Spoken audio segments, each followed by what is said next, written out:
बाल निर्माण की कहानियाँ भाग 4। तो दोस्तों, आज की कहानी है सोने की धूर्तता। चलिए सुनते हैं। अमरकंटक वन में पीपल का एक बड़ा पुराना पेड़ था। उस पर कनू नाम का एक बंदर रहा करता था। कनू बड़े ही अच्छे स्वभाव का था, सबसे मीठी वाणी बोलता था, किसी से लड़ाई झगड़ा नहीं करता था, दूसरों की सहायता किया करता था। इसलिए उस पेड़ पर रहने वाले सभी प्राणी कनू को बहुत प्यार करते थे। जंगल में कनू के बहुत से दोस्त बन गए। एक बार कनू की मित्रता एक खरगोश से हो गई। हुआ ये कि भानु नाम का एक खरगोश भेड़िए के चंगुल में फंस गया। वो सहायता के लिए पुकार रहा था, तभी कनू वहां आ पहुंचा। अपनी बुद्धिमानी से कनू ने भानु को छुड़ा लिया। तभी से भानु कनू बंदर का पक्का दोस्त बन गया। भानु खरगोश को कनू बंदर के बिना चैन नहीं पड़ता था।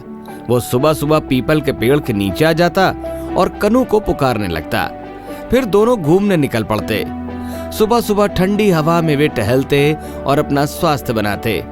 रास्ते में कनू कभी किसी बूढ़े जानवर की सहायता करता तो कभी किसी असहाय पक्षी की सेवा करता। भास्कर नाम का एक बूढ़ा हाथी जंगल में रहता था। वो बड़ा ही दुर्बल था, अपना कुछ भी काम नहीं कर पाता था। कनू प्रतिदिन उसके लिए खाना जुटाकर रखाता था। इस प्रकार कनू बंदर का सुबह का सारा समय दीन दुखी जानवरों की सेवा करने में ही व्यतीत होता था। इसके बाद दोनों मित्रों को भूख लगाती थी। कनू कभी किसी जामुन के पेड़ पर चढ़ जाता तो कभी अमरूद के। वो खूब सारे फल तोड़ता। कनू बंदर और भानु खरगोश दोनों मिलकर उन्हें खाते, फिर टहलते हुए वापस घर आते। पीपल के उसी पेड़ पर एक सोनी नाम की गिलहरी भी रहती थी। वो कनू और भानु की मित्रता देखकर बड़ी चिढ़ती थी। खुद तो उसकी किसी से बनती नहीं थी, उसका कोई मित्र भी नहीं था। इसका कारण सोनी का स्वभाव था। वो जरा सी बात में गुस्सा हो जाती थी, चाहे जब चाहे किसी को उल्टी सीधी कड़वी बातें कहने लगती थी। इसलिए सभी उससे बचते थे। सोनी गिलहरी फूट डलवाने में बड़ी चतुर थी। वो इस प्रकार बातें करती थी कि सुनने वाला पूरी तरह उसकी बातों में आ जाता था। सोनी ने कनू बंदर को भी खरगोश के विरुद्ध बहुत भड़काया। वो बोली, कनू तुम्हें पता नहीं है वो भानु खरगोश कितना चालाक है। ये तुम्हारी पीठ पीछे बुराई करता है। कनू बोला, दीदी मुझे भानु पर विश्वास है। उसे मेरा जो भी व्यवहार बुरा लगेगा उसके बारे में मुझसे कहेगा। वो कभी मेरे पीछे मेरी बुराई नहीं करेगा।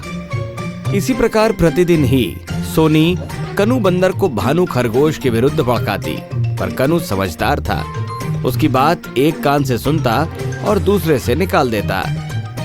जब कनू पर कोई वश न चला तो सोनी गिलहरी ने चुपके चुपके भानु खरगोश के कान भरने शुरू कर दिए। वो कहने लगी, देख लेना कनू के चक्कर में तुम किसी दिन अपने प्राण गंवा बैठोगे। कनू की दोस्ती नंदू भेड़िए से है, वो किसी दिन तुम्हें उसके हवाले जरूर कर देगा, इसलिए वो तुम्हें पाल रहा है। सोनी की बातें धीरे धीरे भानु के मन पर असर करती गईं। उसके मन में कनू बंदर के लिए मित्रता जैसा कोई भाव न रहा। दोनों साथ घूमने जाते, पर भानु खरगोश पहले की भांति प्रसन्न मन से बातें न करता। कनू समझ गया कि जरूर कुछ दाल में काला है। हो न हो सोनी गिलहरी ने ही भानु के कान भरे हैं। वो भानु से बोला, मित्र, मैं देख रहा हूं कि तुम्हारे मन में मेरे लिए पहले जैसा स्नेह नहीं है। मन में स्नेह न रहने पर कैसी मित्रता? फिर अच्छा हो कि हम अपनी मित्रता ही समाप्त कर दे। ये सुनकर भानु सकपका गया, फिर गुस्से में भरकर कहने लगा, मित्र को कभी अपने मित्र का बुरा नहीं सोचना चाहिए। मैंने तेरे लिए क्या बुरी बात सोची है? कनू ने पूछा। तुम मुझे नंदू भेड़ियों को खिलाने की बात सोचते हो? भानु ने कहा। कनू पूछने लगा, ये तुमसे किसने कहा है? मैं तो मित्र के साथ धोखा करने की बात सोच भी नहीं सकता। सोनी गिलहरी ने मुझे ये बात बताई है, भानु बोला। कनू कहने लगा, दोस्त तुम्हें अपनी बुद्धि से काम लेना चाहिए, सोच विचार कर कदम उठाना चाहिए। कुछ प्राणी ऐसे ही होते हैं जो दूसरों को सुखी नहीं देख सकते। वो बिना किसी कारण के उनकी बुराई करते हैं, उनमें फूट डलवाते हैं, उनमें लड़ाई कराते हैं। ऐसे नीचता के कार्यों में उन्हें सुख मिलता है। उनकी बातों में आकर हमारा कुछ भी भला नहीं होगा। तो क्या सोनी गिलहरी झूठ कह रही थी? भानु पूछने लगा। कनु ने उसे बताया कि सोनी गिलहरी ने उसे भी भानु के विरुद्ध बहुत भड़काया था, पर उसने सोनी की बातों को कोई महत्व नहीं दिया। वो सोनी के स्वभाव से परिचित था। सोनी का काम ही यही है। भानु की समझ में भी सोनी की चालाकी आ रही थी। वो कहने लगा, तुम ठीक कहते हो, दूसरों की बातों में आकर मित्र पर अविश्वास करना ठीक नहीं। एक ही बार सोच समझकर मित्र बनाना चाहिए, फिर मित्रता का हमेशा निर्वाह करना चाहिए। मित्रता की आड़ में धोखे की बात तो नीच और दुष्ट ही सोचा करते हैं। तुम्हें मुझे भेड़िए को ही खिलाना होता तो फिर पहले ही क्यों बचाता? फिर वो कनु के पैरों पर गिरते हुए बोला, मैंने तुम पर अविश्वास किया है, मुझे माफ कर दो। भानु को उठाकर उसकी पीठ सहलाते हुए कनु बोला, मैंने माफ किया, पर आगे से ध्यान रखना, कभी दूसरों की बातों में न आना। तुम्हें मुझसे जो शिकायत हो सीधे मुझसे ही कहना। जो दूसरों की बातों में आकर बहक जाता है, मित्र पर अविश्वास करने लगता है, वो जीवन में सच्चा मित्र कभी नहीं पा सकता। अब मैं कभी भी दूसरों के बहकावे में नहीं आऊंगा। अच्छा हुआ जो बात साफ हो गई, अन्यथा तुम्हारे जैसे सच्चे मित्र से मैं वंचित हो जाता।